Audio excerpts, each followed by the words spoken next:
One cannot send an email without using SMTP. It is the universal standard that is used to send electronic mail from one system to another. However, because of email providers' tendency to isolate users from the actual procedure involved, users find it difficult to configure or troubleshoot SMTP on their systems. Buzzle provides the complete list of commands that are associated with SMTP. The basics.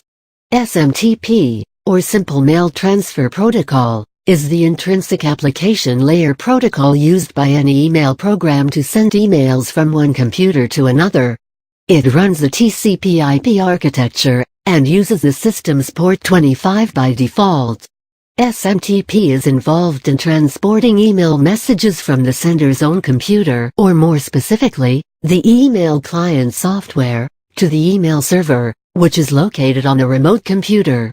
The server then forwards the message to the recipient's email server, again using this protocol. The role of SMTP ends here. To receive mail, that is, to download it from one's email server, a different protocol, such as POP3, Post Office Protocol, or IMAP, Internet Mail Access Protocol, is used. Email is soon becoming one of the most indispensable luxuries available to us as a result of modern technology. One study has found that upwards of 2 billion people use email. But did you know that irrespective of what web-based email, or internet service provider-based email account you use, the underlying principle of email worldwide is predominantly the same, and they use similar protocols? In fact, even though browser-based email titans like Gmail, Hotmail, Yahoo, and the like, use proprietary protocols to send and receive emails on their servers, if they wish to communicate with other companies' servers, they too need to employ SMTP.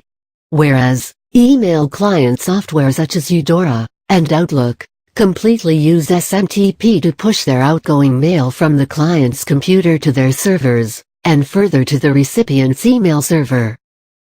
When you have Google, Yahoo, Microsoft, or some other big name to look after the smooth functioning of your email application, do you even need to learn the intricacies of SMTP?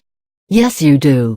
If you log into your email account and send an email, you obviously do not need to possess any knowledge about SMTP commands.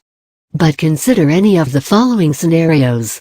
You want to configure SMTP on your computer or network. You are facing problems with the email service from inside a local network, which could be because of one of many possible issues, and needs troubleshooting. Simply for the purpose of testing connectivity, you wish to contact your email server. You wish to access email when you are in the middle of a telnet session. You are trying to send or receive an email from inside the Linux shell. In these cases, being well versed with SMTP commands is a must. The good news is, there aren't too many commands, and they are very easy to remember. The complete description of SMTP, along with a full list of commands, was first released in RFC 821, in 1982. Later, the functionality of SMTP was extended to allow sharing of multimedia files, like pictures, audio files, and videos, and SMTP, Extended Simple Mail Transfer Protocol, was developed. This protocol was described in detail in RFC 5321, and contains some additional commands. List of SMTP commands. *# All these commands can be typed into a terminal/command prompt.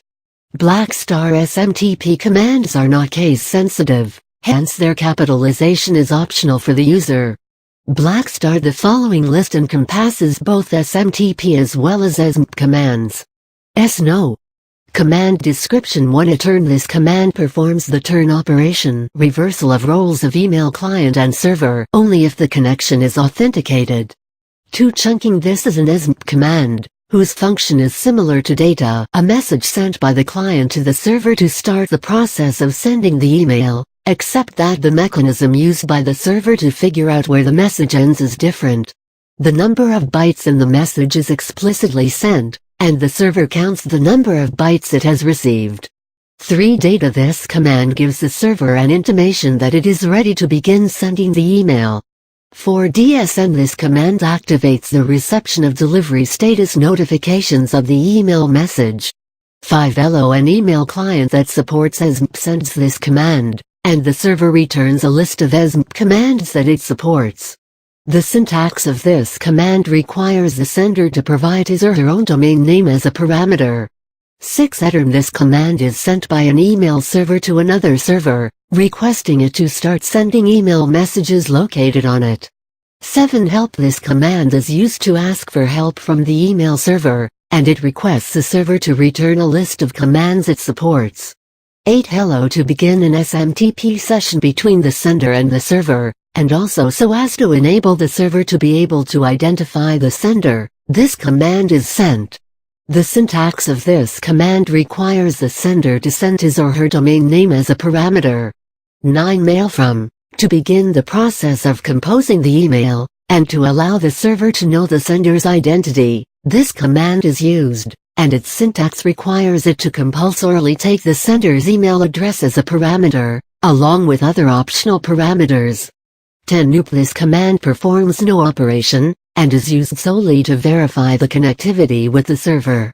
11. Pipelining on a terminal or command prompt. Response packets for every action performed are immediately visible to the sender. This command turns on pipelining, which allows one to send more than one command at a time before receiving responses. 12. This command is used to terminate the SMTP session.